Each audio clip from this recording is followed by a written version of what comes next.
theyeshiva.net. Bruchim Aboyim, Shalom Aleichem to one and all. Thank you for making the trip and gracing us with your wonderful presence. Let me tell you how this came about, what I'm planning to do, and we'll move on from there. So, someone called me around a year ago. His name is David Schottenstein. He lives in Florida. And he says to me that he meets a lot of people and they're struggling in their marriages and they're already married with children, many of them, and they're just miserable. And what could be done about this? So I said, what do you think? I don't know, why are you calling me?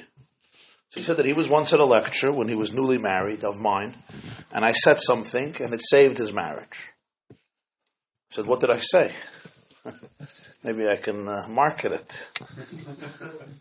It was just, he heard something, I guess he was in a particular space, and I was in a particular space. You never know what people hear. Heard something I said, it changed his entire approach. So he suggested this. He said, why don't we invite Bachrim who are engaged, or married, newly married, or in that stage of life, for a learning session on these issues. I said, let me think about it. It wasn't really my tchum so much. So around a year later, or 8 months later, we're here. So I do want to thank David and Ida Schottenstein for making it all happen, and sponsoring it, and all the food, and all of the expenses, and everything involved. His sister Miriam, Miriam, you here? Okay, I'm thanking her anyway. I also want to thank the hosts. I was planning to do it in the shul the shul that I have, but the host, his name is Yosef Moss, Rabbi Yosef Moss. Yosef and Miriam Moss graciously offered their home, beautiful here in the forest, so you can have a Baal Shem Tov experience. And I thought it would be more conducive for this type of event. So that's the reason that we're here. I also invited a therapist, who's one of the top marital therapists in Monsey, and has tremendous hatzlacha in this tchum, both pre-marriage and after marriage. In good situations and in difficult situations, he had tremendous hatzlacha. His name is Rabbi Moshe Zeev Lamm. He's going to come here 4:30, and he'll do his presentation and take his questions and answers. So that's the goal. That's the plan. The goal is really one very simple thing. The mission statement of this hisva'adus, or this shir, or this seminar, this workshop, whatever the name is really to help us all experience great marriages, happy marriages, meaningful marriages, holy marriages, inspiring marriages, wholesome marriages, and loving marriages, harmonious marriages. You're all at an age you're more mature, and you know probably, either from your own family or friends, that it's not always that way. And there are a lot of issues that come up in earlier years or later years. And of course, a lecture like this, or a session like this, even if it goes for quite a few hours, it's wonderful, it's excellent. But I do have to say at the outset, it can't deal with every conceivable issue and chas v'shalom crisis and dilemma. But sometimes preventive medicine could be exceptional, and sometimes tools and ideas and seeds are planted in people's minds that can be used either immediately or in later years. The Yesod HaYesodis, the fundamental truth that I think is extremely important to understand, is to quote the words of the Gemara in Masechta Sotah Daf Yud Zayin. I think Rava says, "Ish v'isha zachu, shchina shruya b'neihem." When a husband and a wife are zachu, they merit, the shchina is there with them. The Rebbe used to teach zachu from the word, not schus, but from the word shemen zayis zach. Zakus, refined. Zach, when something is very clear, when something is pure. Ish v'isha zachu, when a man and a woman are refined, they refine themselves. They're pure. they have a pure relationship. Shechina shriya b'neiah. The Shechina is there in the home, in the marriage, in the relationship. What that means in simple English is, when you manage to have a good marriage and a good relationship, there's nothing like it. It's the greatest blessing in the world. When you manage to have a miserable relationship, there's nothing like it. It's the greatest curse in the world. I'm not here to compare blessings and curses. Everybody should have all the blessings in the world, but trust me, it ranks right on top of there. I've seen and heard enough in my life to say this with absolute authority. Besides that, the Gemara says that Kol Mi Sheyesh Lo Isha Ra Ein Roya Pnei Gehenna. Somebody who has a miserable marriage after 120 years doesn't go to Gehenna. You know why? They've been there already. They've been there already. And every year they go through another Shiva Medurya Gehenna. Baruch Hashem, they've been there. They go straight to Gan Eden. You know, they say an old good ones. This is one of the good ones. There was a guy, it's like a Volt Fazindikin. He wanted to eat Chazib and Chal Shabbos. So he goes to a Rav and he says, what should I do? I said, what do you want from me? He says, I'm afraid of Gehenna. He says, marry a miserable woman. She'll make your life a disaster. And then when you die, ain't it all you play Gehenna? I'm a chaya. He goes to a shadchan and he says, I need the biggest machshefa of the century. Sets him up on a date. 2 dates. Gemacht, a chuppah, pshat toivel mitzlachas. I'm a chaya, now he could sin ad zibula basarayis until his last breath.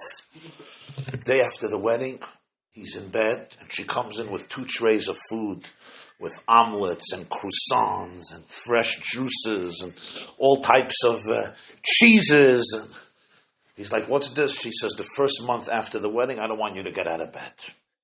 I'm going to serve you. And every day it's getting better and better and better. After 2 months, the guy is plotting. He never saw such a kind woman in his life. He goes over to her and he says, something is wrong. You know, you don't have the reputation of being such a nice person.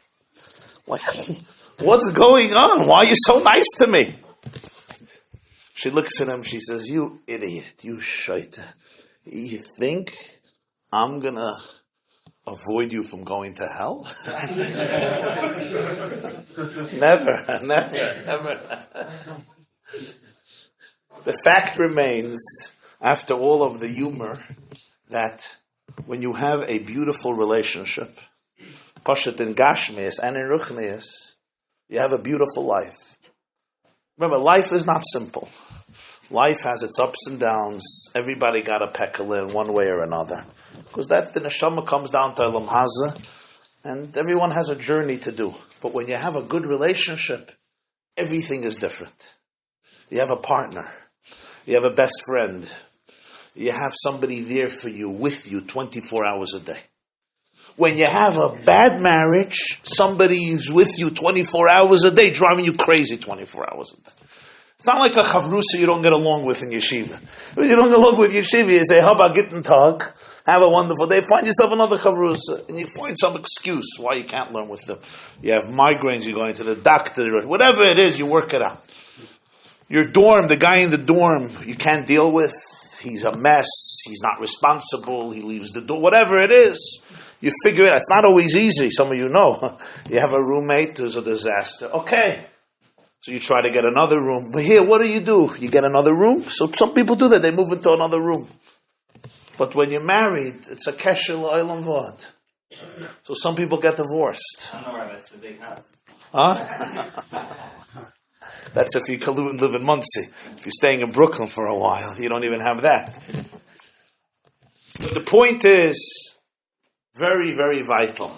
And that is, investing in a good relationship is not extra credit. You don't do this when you have spare time. You don't do this lifnim mishura sadin. Why not have a good marriage? This will define so much of the future of your life. And whatever tchum you go into. Whether you go into tchum hashlichus, you go into tchum rabbanis, you go into tchum hachinuch, you go into any tchum of avodas hakodesh, yisachar and zvulun, lasis lo yisbarach dira b'tachtayim, in any form and fashion, this makes it and breaks it to a significant degree. Which is why it's so important. And I cannot stress to you enough as you are all starting off fresh. Either you're newly married, or relatively newly married, or getting married, or thinking about marriage, or engaged, whatever say you are. As the Baal Shem Tov says, the first thought that we begin with when we wake up sets the tone of the day. The way you begin sets the tone of the day. Now, truth be told, when I invited the therapist to come, he said, what do you want me to speak to people who are not married yet, or speak who are married the first year? Send them back to me after 10 years of marriage. So there is that truth. Ein chacham kabbalah nisayon, and you know already what's going on, and you know the challenge. That's one in it. But we all know preventive medicine is the best type of medicine. So even though it comes with the concern that people are not fully aware of what they're getting into and what's involved, that's true. But I say, you always try to minimize any possible obstacle. Now, some marriages are just smooth. You don't need to sit here. Some of you have seen by your parents great marriages, maybe your uncles, your aunts, your cousins, your grandparents, and so forth. Some people have had the opposite experience. Most of us are in the middle of the road. You know, we haven't seen maybe the greatest marriages, we haven't seen the worst marriages. But the point is, wherever you are, some people are easy type. They're just easygoing. Some women are very easygoing. I don't know where, but some of them are easygoing. There was a shliach on Rosh Hashanah. That he gets up, he has to say his first joke. So he says like this, what's the joke of the year? What's the joke of the year? So he says, the joke of the year is three women were sitting on a bench in the park, each one minding their own business. Okay? Right? So, Baruch Hashem, this is why I say to you, it's really critical to invest in this. And invest not as a negative and difficult thing. Invest as a beautiful opportunity to be able to have such a type of relationship. There's a word I once saw in Sfarim, and I've repeated it many times because I really cherished it. We all know that the Shevet of Kedusha was Shevet Levi. They were chosen for the Shevet of Kedusha. Why them? The natural reason is because Chet HaEgel, they were the only Shevet who didn't worship. Vayasvu Elav, Kol Bnei Levi, the only one. So the Avodah went from the B'chayrim to the Leviim. I'm assuming you have this basic knowledge, right? If not, you can ask me. It's fine. I don't mind. I'm just assuming it. I'm not going to explain what a B'chayr is and what a Levi is. Although today's system, I'm not sure, but I assume that you have this basic knowledge, at least Rubim Kekula. If not, you can ask, it's fine. And I'll explain the point even if you don't understand all the details. Just like when everybody is part of it. But the question is, one second, that's Shevet Levi after the Egel, but already in Mitzrayim, Shevet Levi wasn't working. Rashi says Moshe and Aaron could come and go whenever they want, because Shevet Levi was off. That means Shevet Levi already before the Chet Egel, before Yitzias Mitzrayim, before Golus Mitzrayim, had a special status of holiness. Why? What? When? Where? Vasapus? You look in Chumash for any story about Levi or Shevet Levi, there's no story. The only thing we know is that he killed out Shechem together with Shimon. That doesn't seem to qualify so much for this. Yaakov was upset. Shimon and Levi tried to kill Yosef. Rashi says, so we look for codes. Where does Levi come to Kedusha? Where? There's only one thing we know. Reuven, Yaakov and Leah had a difficult relationship. I prepared here. She's going to email you a mimer from the Alter Rebbe about this that I hope to learn at the end of the seminar, the last thing. A very short mimer about this. Huh? She posted it. Inyan Rachel v'Leah, a difficult relationship they had. Reuven, Ra Hashem ba'anyi. Shimon, Shama Hashem kisnu anoichi. Hashem saw my pain, he heard that I'm hated. Levi, Hapam, Yilove Ishi Elai. When Levi was born, Leah looked into his eyes and she said, she felt, now my husband will become closer to me. How did she know? So the Ksava Kabbalah says, because when you have one boy, you hold him in one arm. You have a second child, you hold him in a second arm. You have a third one, you tell your husband, get off the couch. I have only two arms. Hapam, I have a third child. You love it, He's going to start doing some stuff in the house. It's like Ksava Kabbalah. But how did she know? Hapam Yilav Yishalem. Maybe not. The answer is Leah, you see a baby, Butzin, the Gemara says, you see a baby. She saw in Levi's eyes that he's going to bring Yaakov and Leah together. Apam Yilav Yishalem. What's the definition of Kedusha in Yiddishkeit? Bringing people together. Bringing couples together. Ish v'isha zachu, shchina shruya b'neihem. That's the definition of Kedusha. Levi is the Shevet of Kedusha because Levi caused a deeper unity between Yaakov and Leah. Which means all our education in yeshiva, in cheder, in Talmud Torah, Temchet Mimim, and all the yeshivas, all the years, all of your learning, Nigla, Chassidus, all of your davening, all of your growing up, all of your commitment and dedication. What's the Evan HaBoichin that it's real? The Evan HaBoichin is real is what type of family life you create, what type of marriage you create, what type of shalom bayis you have. I remember when I got married, I was telling my sister about, the change from a bacher life to a married life. And she said, you remind me of this doctor who went to medical school for 20 years, and he's reading medical texts, and then they tell him, there's an emergency, somebody was brought into the hospital. He says, I don't have time, I'm reading medical texts. So she said, well, this is it. This is the ultimate, this is the purpose. Now, the mashal is not exactly an accurate one for obvious reasons. It's not that the learning is only a hachana for that, it's an inyan b'fnei atzmai. But the point is, Gadol Talmud, Shemei v'lidei Maisa. The whole effect of Avodah, of Pnimius, of Yir Shamayim, of Bittul, of Hiskashrus, of Chassidus, everything you learned about for 20 years, 25 years, 30 years, where is it expressed in actuality? Where do you have to implement it? Where does it have a real impact one way or the other way? Where does it become real or fake? First and foremost, how you deal with your spouse. What type of home you have. And then later, Be'ezer Hashem, with your children. What's the most important thing? The Yesod HaYesodis, I should say the most. One of the most important things is trust. Trust. Loyalty. Dedication. There's nothing that substitutes trust. There's a lot of important things. You want to be attracted to a person, physically and emotionally. You want to like a person. You want to love a person. You want to get along with a person. You want to have a great life in Gashmis and Ruchnis together. What's the key?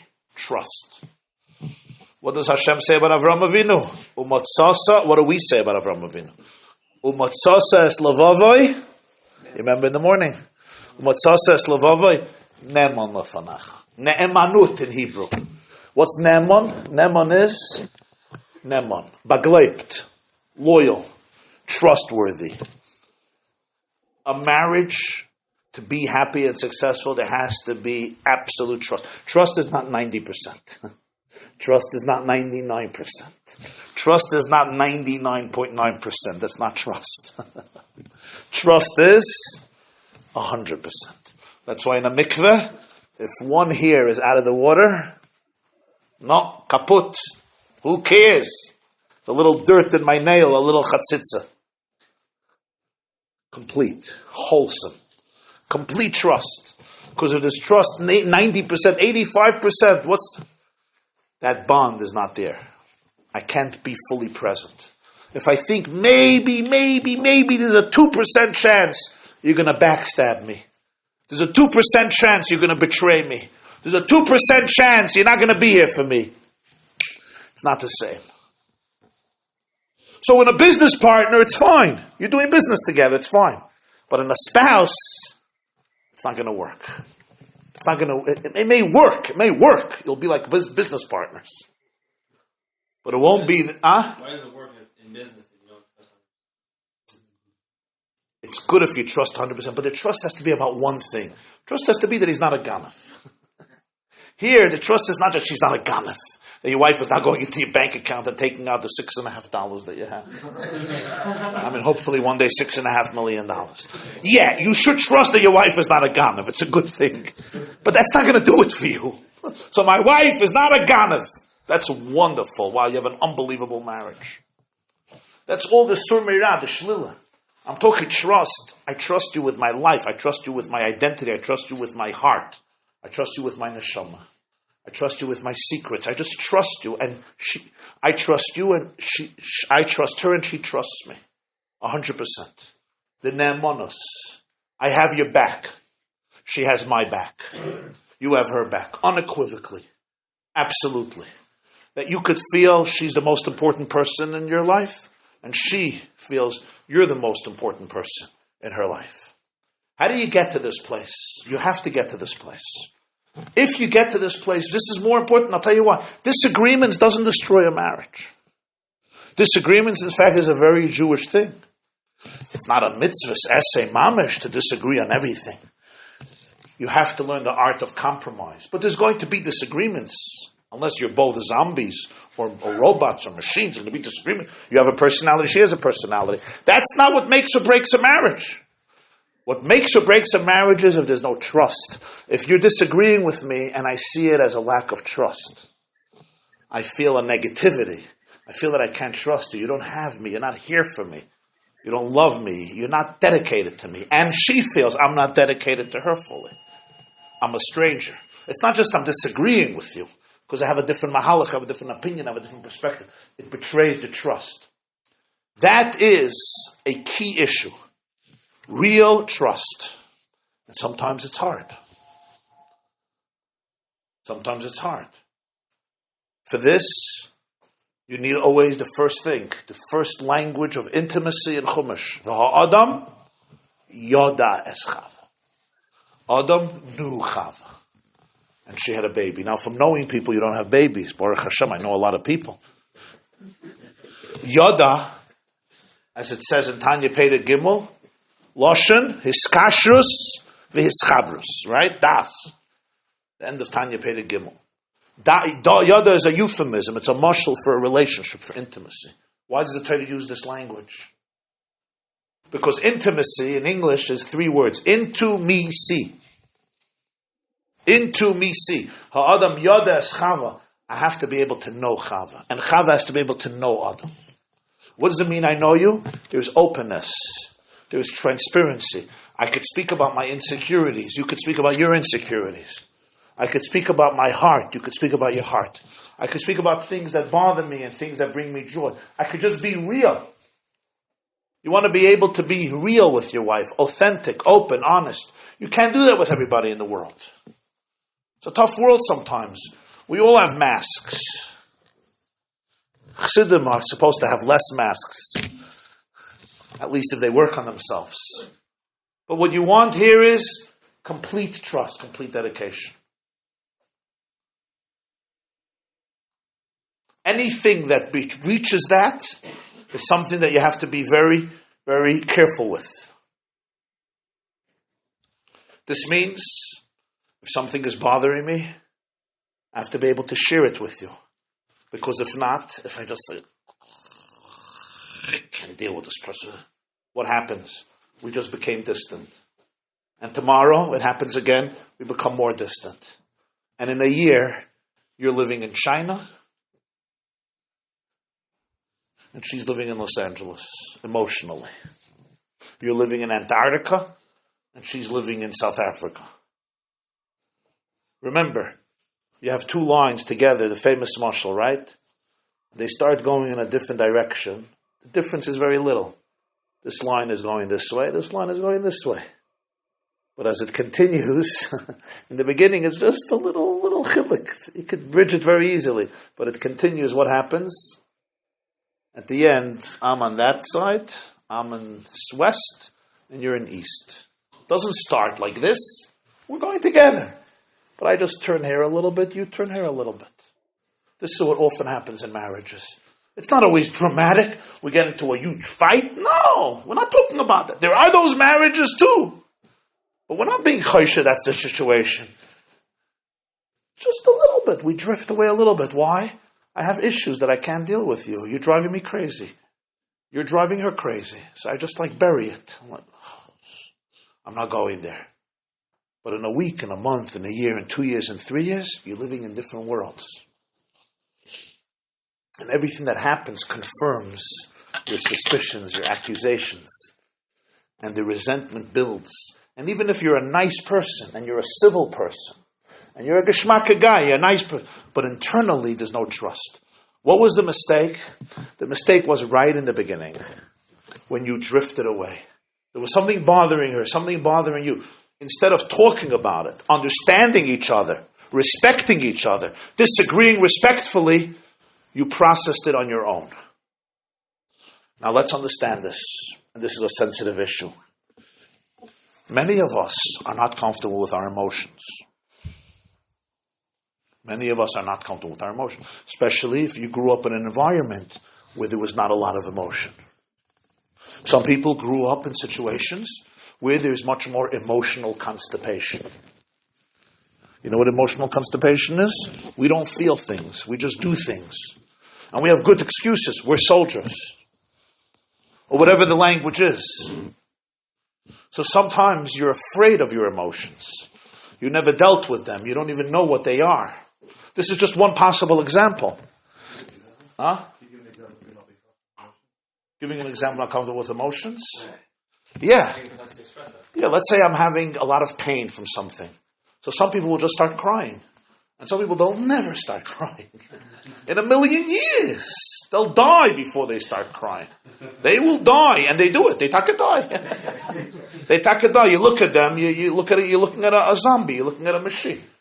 He amputated his heart. Life is painful. Rebbeinu Shalom, Hashem gave women a natural sensitivity to emotions. The Gemara says, Isha de Masa Matsuya. They cry easy and so forth. And a lot of chevra, a lot of guys, they're like, oh my God, let's not go here. But we also have everybody has emotions. And when I'm feeling that pain, if I just bury it or cut it out of my life or disconnect myself from it, I'm disconnecting myself from the other person. Because we are all emotional. We all have sensitivities.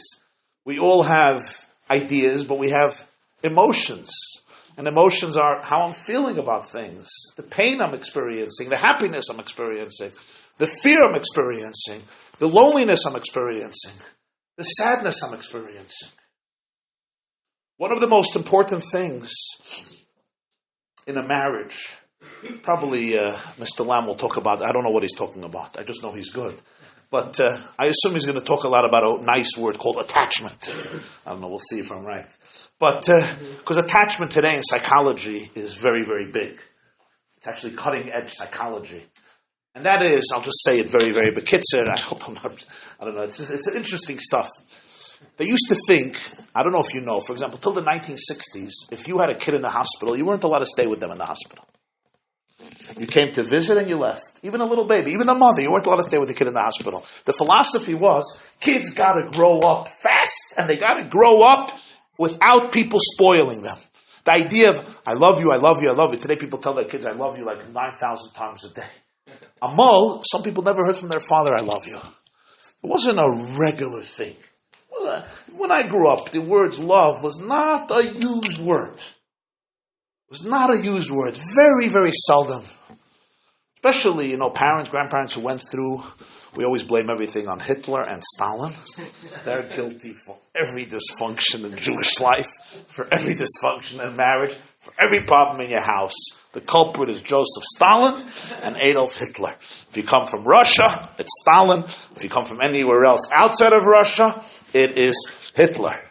The problem is if you're an American for 5 and 6 generations. Then you go to therapy because there's nobody to blame. Very,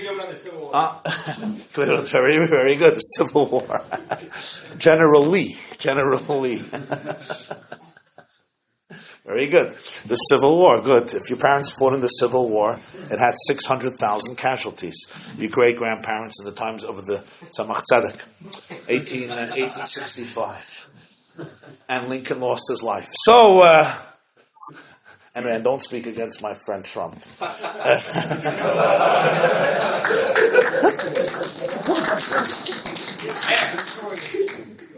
The guy who likes me. So, real attachment over there. Finally attachment.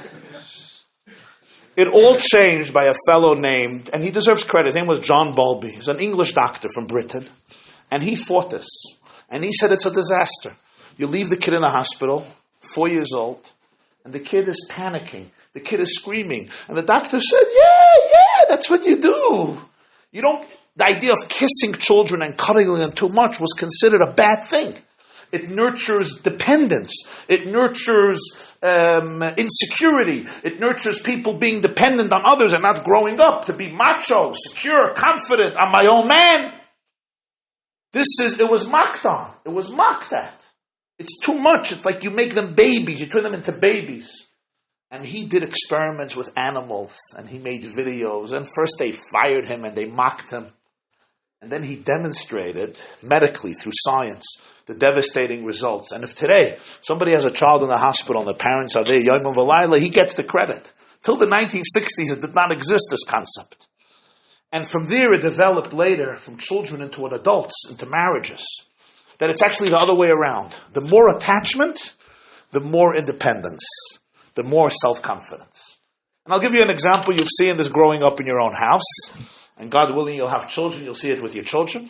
I have a 4-year-old baby, a 3-year-old kid. And he's playing Lego in my family room, right? And he's playing Lego. He's sitting there playing Lego for an hour and a half. Doesn't look up. He's busy with his Lego. And then after an hour and a half, he looks up. And mommy's in the kitchen on the phone, of course, with her sister. Talking about whatever sisters talk about 2 o'clock in the afternoon when they're thinking about dinner. And what does he do? Mommy is there. He goes right back to the Lego for another hour, hopefully. What happens if mommy is not there? He starts searching for mommy everywhere. What happens if mommy saw how immersed he was in the Lego, so mommy decided to take a trip to Costco or Century 21? And this 4-year-old, 3-year-old is looking all around for mommy, and mommy is not there. He's screaming, he's crying, he's panicking, he's looking everywhere for her. When he finds her in the bathroom or in the bedroom, he is relaxed. What happened? You see what happened? As long as he knew mommy was in the kitchen, he can go do his own thing. He has the security to be able to be relatively independent as a 4-year-old, of course. When mommy is not there, he's searching for her everywhere. And they came to realize from a psychological perspective that those of us who did not have proper attachment in our youth were looking for it everywhere. And we sometimes just try to be confident and independent only to avoid the pain of not having attachment, which means we're not even independent and confident. We're just trying to avoid our pain. Because attachment is a very serious thing. And if you didn't have it as a child, it's very, very difficult. And you look for it. And you look for it everywhere. And sometimes with our spouses, it plays itself out tremendously. You're feeling a sense of detachment. You're feeling a sense of loneliness. And you go crazy. And how do we go crazy as adults? We don't stand by our wife's bedroom and say, you're 26 years old. That ain't happening. You know what we do? We're much more sophisticated. We're not so honest. You know what we do? We're like, who is she, B'chla? I don't even need her. I was so good off as a bacher. You see what you just did? This was the way, when you were 3 years old, you would go, don't leave me without telling me. But now you're 26. You're like, why did I end up with her? I knew this shotgun didn't know what he's talking about. And my mother just cut me at Ein, and I was pressured to get this most stupidest thing. She's not for me. You see what happened? Your pain got into anger, resentment, frustration, yush. It has nothing to do. You just need a big hug. And somebody has to tell you, you're not lonely. You're not lonely. You're not lonely. Now imagine you can tell this to your wife. You know what happens? You become very close. That part that would have caused your greatest distance becomes now the strongest link in your marriage. And there's nothing like fortifying a marriage like taking the weakest link and turning it into the strongest link. Do you understand what I just said? B'lashon Hachsidus, there's no powerful oir like ishapcha chashoicha l'nahir. When you take the weakest link in the marriage and you turn that into the strongest link, it's called ashtar sheyotza alav irur. And then becomes muchzik, becomes mu'usher. It's a greater star than the original star. In other words, when something would separate you, because this is really bothering me when you do this or when you say this, and now you go to your wife and you say, I have to talk to you about this. And she could listen to you. And she could do this with you about her stuff. And you could learn to understand each other's pains and each other's sensitivities. Wow. Now, you took that which could have made you go this way, and that itself became an instrument of attachment and connection. That's very powerful. I just now went on a little journey with you for a few minutes, just giving one example in life. But this exists in so many other examples in life. I was just using one model.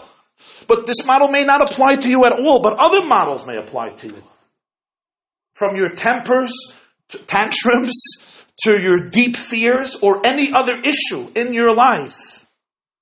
This is the person you want to bring it up with in a respectful way, in a way that you could bond. Now, if you don't know what I'm talking about, because you don't have any of these issues, don't see it as a chisaron in you.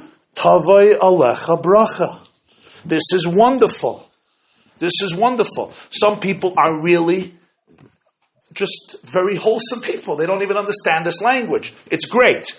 If you do understand this language, unfortunately, meaning if you're struggling with this language, it's just important to be aware of it. This is not here, it's not a mitzvah to create problems when they don't exist, ever. Called the pashat malatfei. Sometimes things are just smooth, easy, wholesome, great. And you could leave right now, we're good. But the point here is that every person has usually some stuff, and we always want to be able to identify it and talk about it. We now come to the next point that I want to share with you, and that has to do with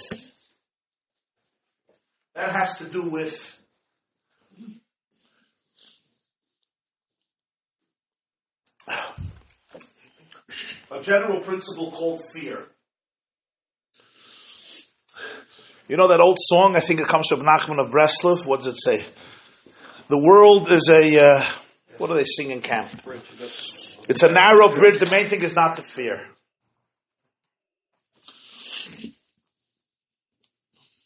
B'yirtzos Hashem, everything should be as smooth and as easy. But when any challenge comes up, the thing I'd say to you is, don't fear. You are bigger than any challenge. You are bigger than any trauma. You are bigger than any pain. Don't fear. Don't fear any emotion. You may have an emotion one day that you're going crazy. You may have an emotion one day that you want to, and I don't mean that you're going to have it, and I hope you never have it, but you may have it. I want to get divorced. You may have an emotion, I want to run away. You may have an emotion, I don't want to have another child ever. You may have an emotion, I'm never speaking to my mother again, my sister, my sister-in-law, my wife, my shviga, my shver. Don't be afraid of your emotions, ever. Emotions are just babies throwing tantrums. You ever saw a baby throwing a tantrum, right? The worst thing a mother can do is call 911. My baby's throwing a tantrum! Like a mouse on the counter. You know the difference between scharim and a kavas when it comes to a mouse? You don't know? Okay. Well, if you're living in Brooklyn, there's going to be a mouse that comes into your house. Your wife, Women are very powerful people, but not when there's a mouse around. You don't panic from an emotion. You're bigger than your emotion. An emotion is what does it say in Tanya? The mind are parents. Emotions are children. Your child is Tanya Peri Gimel again, right? Your children sometimes throw tantrums. They're very terrified. It's fine. It's a great lesson to learn about your child. But don't worry. Don't go crazy from it. And don't make decisions based on it. So I say to you, don't be afraid of anything that comes up in your heart. It may be overwhelming. You're bigger than it. It's not your core. You're stronger than it. You could contain it like this, like you contain. I go to my little child, I pick him up and I go, yeah, yeah, you'll be all right, you'll be all right. Don't scream at it. Don't judge it.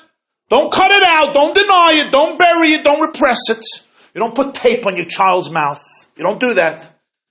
But you don't have to run to Hatzalah and run to the hospital and break windows, etc.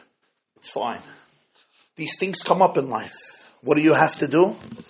Look at it. Learn from it. Try to understand what's going on. And do those things you have to do in order to help yourself and your spouse for the future. Sometimes you're bachrim or newly married. We grow up in a culture where,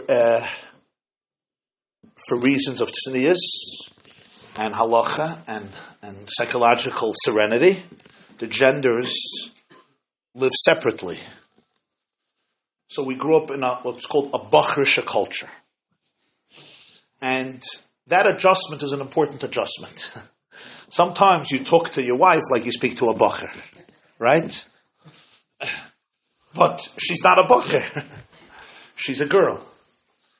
And it's important to learn about that. So if you grew up with sisters, you know about it a little more. Or if you have a good relationship with your mother. If you didn't grow up with sisters and you have a lousy relationship with your mother, then you probably don't know about it. So it's just important to be sensitive to the fact women love expressing their emotions. Women love talking about their day. We don't. If you have a hard day, you come home from work or from kollel or wherever you are, your office, and you come home, and your wife is going to look at you and say, so how was your day? And you're already in a bad mood from the question. Because our philosophy is, it's hard enough that I had to go through the day. Now you want me to talk about it? We don't do that. Instead, we like to hide in a cave and stay there for the rest of the night. It's called being on your phone, doing your shiurim, whatever it is. The main thing is I'm not going to start talking about my day. With women, usually, not always, but usually it's the opposite. When they have a hard day, how do you deal with a hard day? You talk about it, but not once. Once with your sister, second time with your other sister, third time with your mother, fourth time with your friend, fifth time with another friend. After 7, 8 times of giggling and crying, then the day feels better. These are things, again, examples, illustrations, where life takes adjustments. And it's really funny. When the Torah wants to describe Yitzchak's relationship with Rivka, V'hine Yitzchak mitzachek es Rivka ishtoi. Yitzchak laughed with Rivka, his wife. And Avimelech saw through the window and he understood that they're husbands and wives. Now, a brother and a wife can't make jokes. Mitzachek doesn't mean jokes.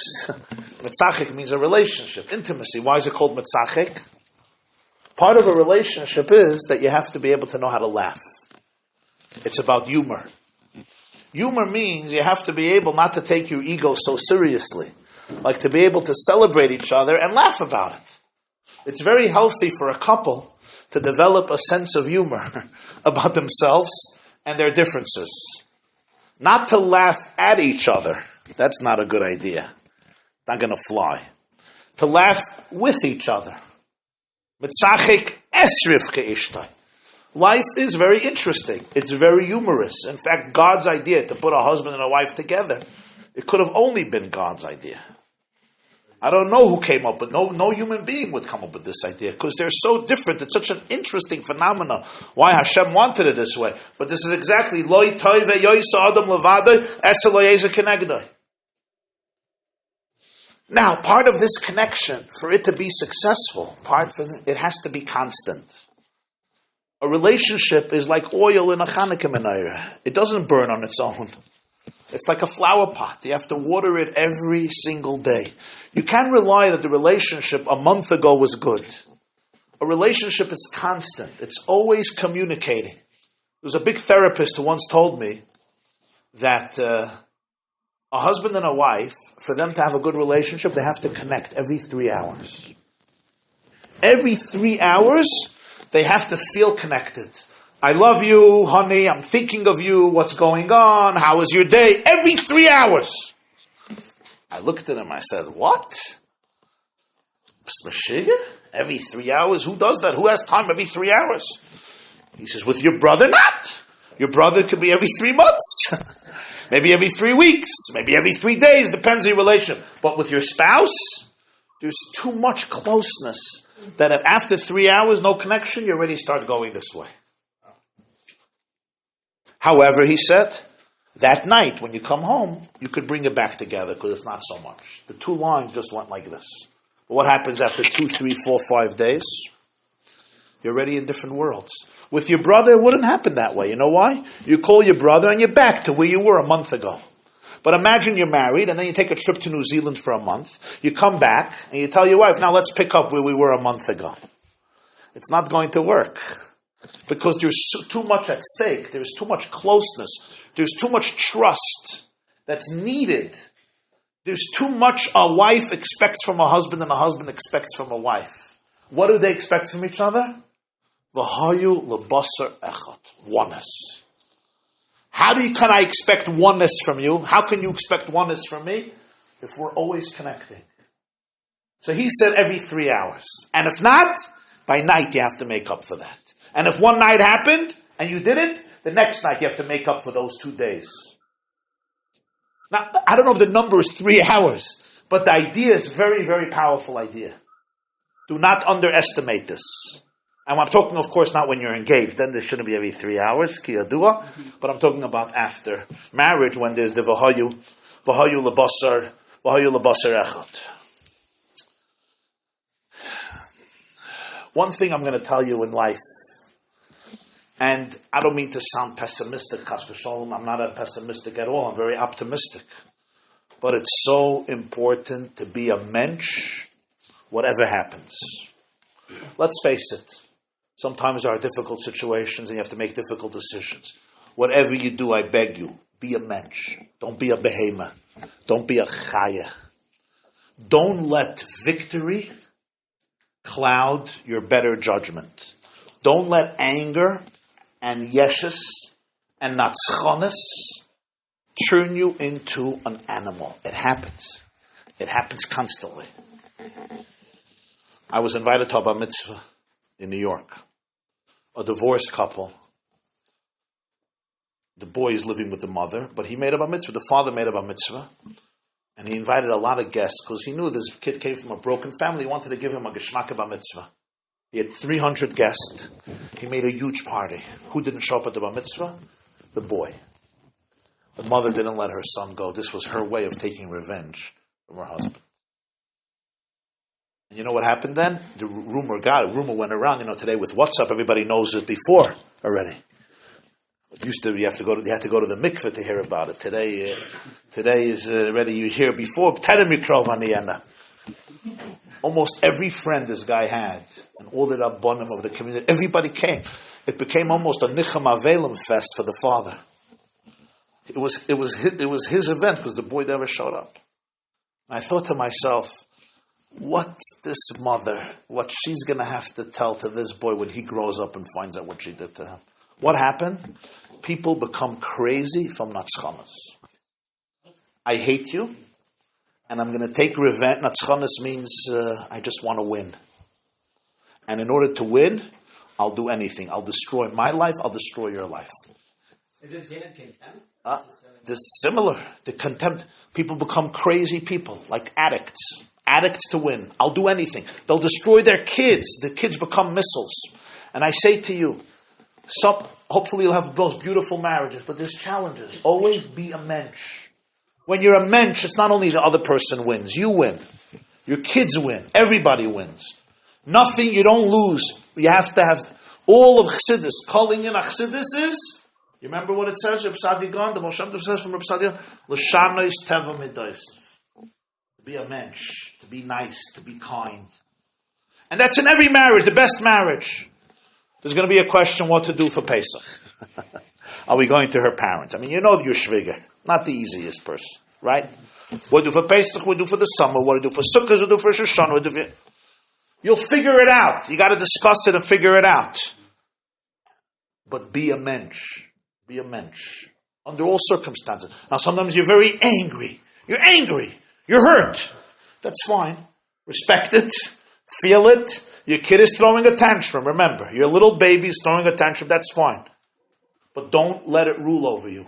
When you have to make decisions and you're not sure what to do, it's good to stop and ask yourself, I'm 100 years old in Palm Beach, Florida, on the beach, and I'm looking back at this day when I was 25 years old, and these were the two choices. Which choice would I be more proud of?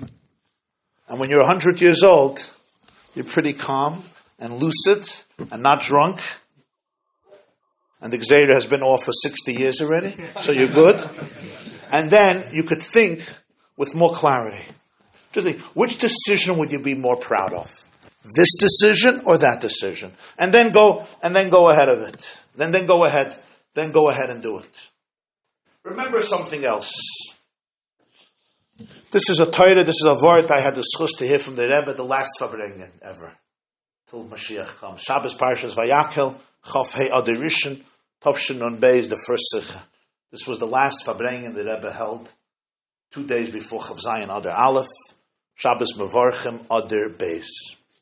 The Rebbe said a word, and I could still see with my eyes. I could see the Rebbe saying it, hear his holy saintly voice. It was Parshas Shkolim. So the Rebbe said every carbon had to be shalem, complete. That was a halacha. One exception, machzis hashekel. If you wanted to give a full shekel, sorry. What's the machzis hashekel for? The karbonis. The carbon has to be tamim, wholesome. Here, only machzis, dafka half. Why? Jew wants to give a whole. No, you can't give a dollar. You have to give 50. You have to give 50%. We always want shleimus, tmimos. So he said, you see in the pasuk it says, machzis hashekel, esrim geira is shekel hakodesh, and you give half. So the Tosafot said, eser geira. What if say 20 and you give half of 20? Just say 10. It's like, I'll tell you, it's going to cost you $20, half of 20. Half of 20, just say 10. Machzis hashekel. The two questions are answered one with each other. The Rebbe said then, we don't give machzis hashekel. We give a whole shekel. Why? Because two Jews, every Jew on his own is half. Together with you, I'm whole. So I'm not giving a machzis. I'm giving a machzis. You're giving a machzis. We're two halves of one. So we're giving a whole shekel together. That's why it says esrim geida, not eser geida. You're not giving eser, you're giving esrim. Because who are you? You're connected to somebody else. Somebody else is connected to you. If the Torah would say, give a whole shekel, then what would it be? Then you're giving yourself a whole shekel. Then you're actually half. Then you're incomplete because you only have half of you. When I realize I'm part of you, you're part of me, you give half and I give half because we are together one. We're giving one shekel. This was one of the main points of the Rebbe's last Fabrengen. In marriage, I would say it's a critical point. Machzis hashekel, and it's not stam remez. When Eliezer met Rivka the first time, what did he give her? Shnei tzmidim. Right? What does Rashi bring over there? Rashi says, this chasana, he brings all the remazim of the Shnei Luchas and the Machzis hashekel, and so forth. Why is this so important with the first shidduch of Eliezer and Rivka? He had to be miramas machzis hashekel in the gift that he gave her, because this is the yesod of a marriage. There's no such a thing, I'm successful without my spouse, or my spouse is successful without me. If she doesn't win, I didn't win. If she lost, I lost. If she's miserable, I'm going to be miserable. Why? It's machzis. You're one. You got to work this out together. Sometimes I'm tempted to say, I'm out. I'm not machzis. Go back home. That's not going to work. There's such a concept called a get, which is very painful. But you don't amputate your leg. The first thing, you come to the doctor, I have an infection. Cut off my leg. You don't do that. It's the last resort if there's no other way. You always want every part of your body. Amputate my hand! You don't amputate hands because there's an infection. You work with it. You try to heal it. Because even afterwards, there's phantom pain. It's not easy to get rid of it. So what's this idea of Matzah? The idea of Matzah is the recognition, the awareness that we're in this together. We got to work this out together. We have to be able to communicate. We have to be able to communicate together. Now sometimes, and this is a very sensitive topic, and if you really don't understand what I'm talking about, I'm happy. Some of us have suffered trauma. You may be aware of it, you may not be aware of it. Some of you are aware of it. If you have been hurt, molested, abused, you grew up with neglect, Pashat neglected, or you grew up with emotional abuse, or physical abuse, or sexual abuse, or other things happened in your life that caused you to be shaken up. But sometimes it's not so simple. Sometimes you're a very sensitive person and things happen over the years. And you really have a lot of difficulties inside. You may have social anxiety. You may have very difficulty communicating. You may have an issue with trust. You may have an issue with love. You may have an issue with different parts of your body. These are all very, very real things. Sometimes as a bacher, you can cover it up because, the main thing is you're learning Gemara. Nobody knows or cares about your trauma. Unless you had one good person at yeshiva who could see in your eyes how much pain you had. But very often it goes unnoticed. But in a marriage, it's going to come to the fore. It's going to come to the fore in many ways, and that's a blessing. And remember, there's something called today epigenetics. It's not today, it exists from Adam and Chava. But epigenetics means they used to think that trauma doesn't go to generations after. It means if my parents suffered trauma, right, they may do something that's negative, but I don't inherit it genetically. It's not a genetic thing. Today they know that it's not true. Like it says in Tanya Perek Ches, that Avram Avinu had a neshama, and he was moideshit lebonov. Pasha, there's a genetic mutation in the Jewish soul. But you also have it in the negative. So things go generational. They're mama generational. Now we live in a time, a very interesting time. The Rebbe says about this tkufa that nestaim avodas habirurim. Yeah, what's pshat? When you have wine with sediments, right? Shmarim, and the sediment is mixed up with the wine. So the wine looks good. But there comes a tkufa, right before the Geula, that Hashem wants all the shmarim out of the wine. So what does he do? He stirs up the bottom. The cholent, the dregs at the end, at the bottom. He stirs it up, and all of it comes to the top. So that's the matzah in today's day. Everything comes to the top.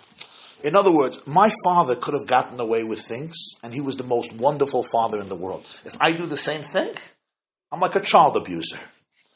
Right? Today, like a lot of things are coming up with sensitivities, and somehow Hashem wants us to deal with it. I don't know why, but we got to deal with all these stuff. Any tiny dysfunctions that your Baba had all the way back to the Nachash HaKadmoni. For 5,000 years, nobody noticed it. And today it's like, wow, you're dysfunctional. But this is how they did it. 5,500 years they were dysfunctional. I know. But this is Nestaim Avodas HaBirurim. It all got to get out. This is two of a holy generation. Everything got to spit up. I'm telling you something very deep, boys. All the toxicity is coming out. You see it in the yeshivas, you see it in the girls' schools, you see it in the teenagers, you see it in chasanim and college, you see it in couples. Your parents lived together 55 years, and they had all the issues you have and much worse. And nobody said boo. And today, my life in therapy already 15 years, you're in therapy, you don't know what hit you. Really, why didn't your father go to therapy for 65 years? I know, and I know Stalin. I know all the excuses. I know, I've been around. The block. My point is, don't get scared. This is your generation of the end of all the birurim. So all the dirt is coming up. You know why? Not because you're dirty. Because we have to get rid of it. It's very powerful. Not because you're dirty. Because you have to get rid of it. And you have the power to get rid of it. And therefore, Don't be afraid of your traumas. Is it chutzpah to help your father? Depends who your father is. Depends if you need his money. Depends on a lot of stuff. You know what I mean? But you should learn in Shulchan Aruch Hilchos Kibud Av how you speak to a father. That's regardless. There's a mitzvah of Kibud Av even in 2019, believe it or not. Chabad Esavicha V'Asemecha is even in Tafshin Pei. Even though our fathers and mothers are not perfect, you still respect them because they're your father and mother. Doesn't mean they're perfect. Doesn't mean you agree with them. There's a whole tshuva with Alter Rebbe in Charles Tshuvas Admor Hazaken about changing the Nusach HaTfilah of, I give my Amunah shiurim here in Muncie. So a guy comes to me after a shiur and he says, he started to go with a blue shirt and a baseball cap. You know how the Hasidim, when they want to become modern, they put on like the baseball cap and the blue shirt. And his father's going crazy. His father says this is against the Messiah, and he wants to know if it's a mitzvah kibud of that he has to take off such a cap and put on the beaver, the beaver hat. Not the shtreimel, the weekday, whatever type of Hasidic hat. Yeah. You want to know if that's the get of kibud av. Okay, interesting. Alter Rebbe has a tshuva if changing the nusach of your father's davening to a new nusach, if it's against kibud av. Your father says, I want you to daven this nusach, I want you to go to this Rebbe, I want you to go to this yeshiva, I want your kids to be in this environment. And Alter Rebbe paskins over there from a Rashba. The Rashba says, nothing to do with kibbud av, nothing to do. It's not disrespectful to your father. If I want to daven a different nusach tefillah, or if I want to go to my Rebbe, because this is my relationship with him, I'm not bothering my father. Kibbud av is helping my father in things that he needs. Okay, but that's a separate sugya. In any case, sometimes, here's the deal. Sometimes you can't function with your trauma. Then it's important to dig. Sometimes you don't have to dig. Sometimes just be aware of what's going on in you and don't let it control your life. In Chassidus, there's two expressions, iskafia and ishapcha. Ishapcha means you transform the pain. Iskafia means you don't transform the pain. You're aware of it, you give it its space, but you don't let it control your life. I may have very difficult things in my system. I told you, my kid may be throwing a tantrum. I'm talking about my own kid inside here. Notice it, respect it for what it is, but you don't have to let it control your life. In our marriages, things come up. A lot of things come up. A lot of difficult things come up. We can't always do ishapcha. We can always do iskafia. You understand what I'm explaining to you, iskafia and ishapcha? Can you give an example of giving it its space? I can give a lot of examples. What's I'm using two terms that are used in Chabad Hasidic literature. They come from the Zohar. Ishapcha means transformation. Iskafia means subjugation. But that's not the real translation. That's just the Hasidus text translations. The real translation of Iskafia is, I don't know the exact word, but it's identifying the challenge and choosing to do and follow your truest values. Just like in Tanya of the tzaddik and the Beinani. The tzaddik transforms his animal soul. The Beinani doesn't. He has an animal inside.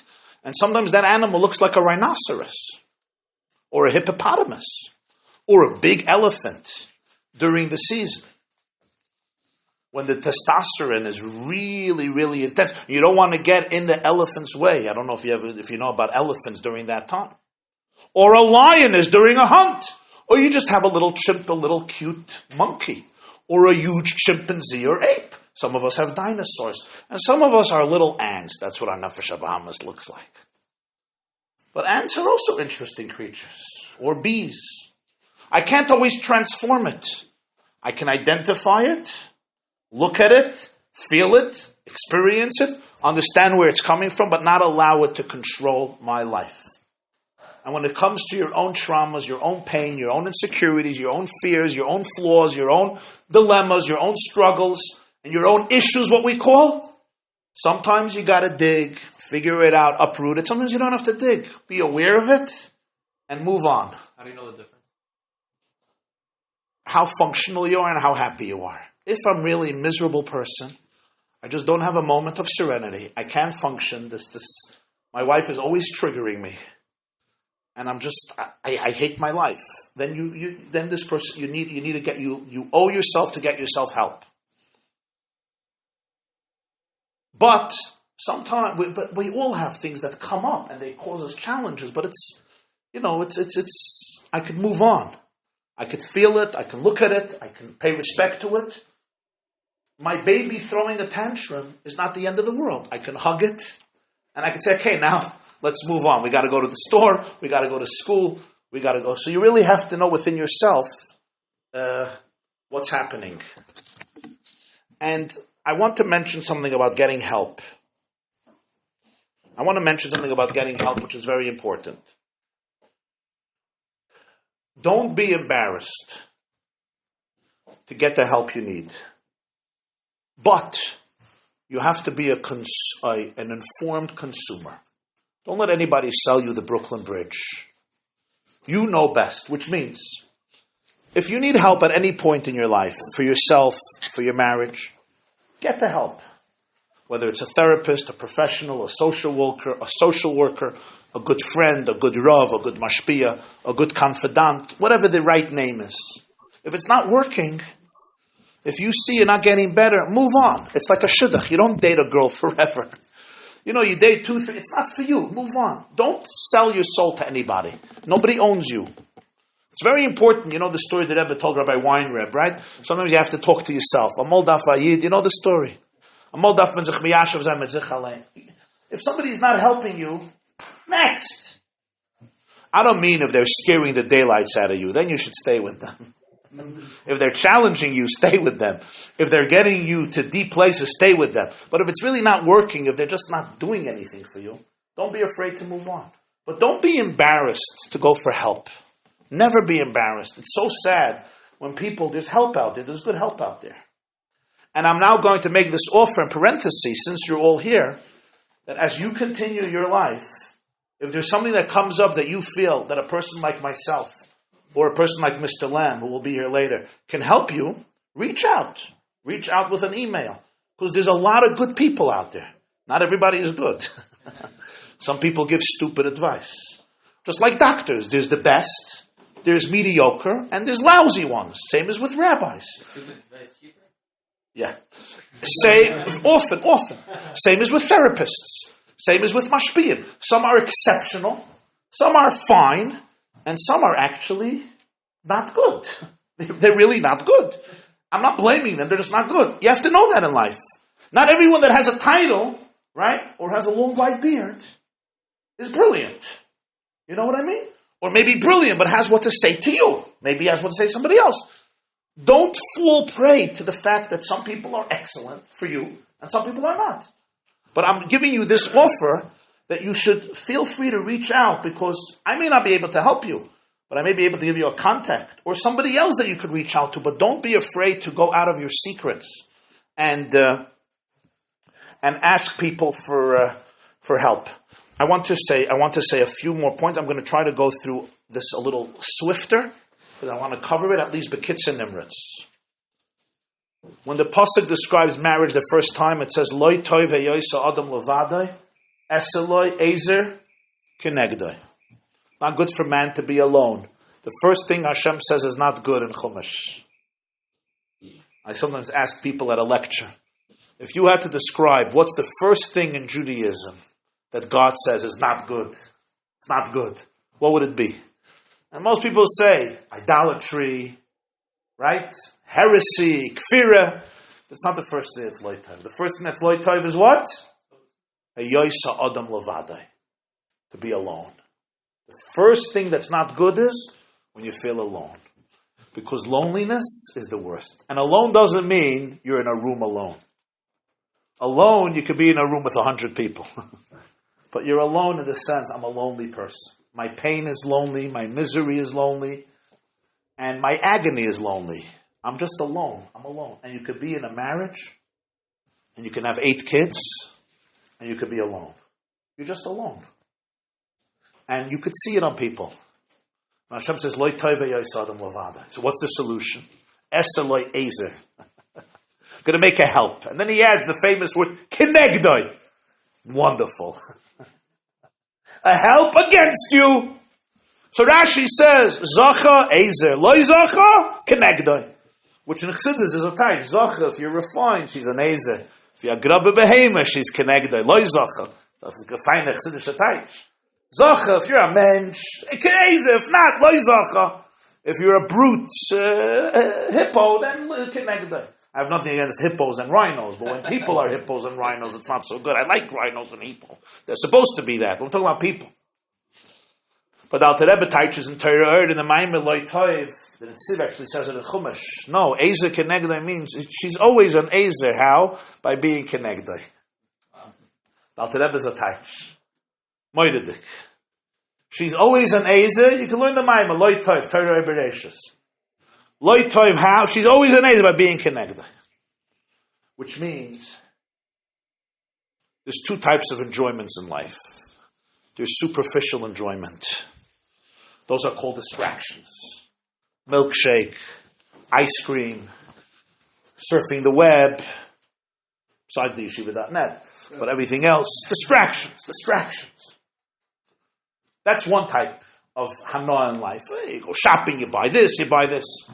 And then there's the real enjoyment that comes through inner work.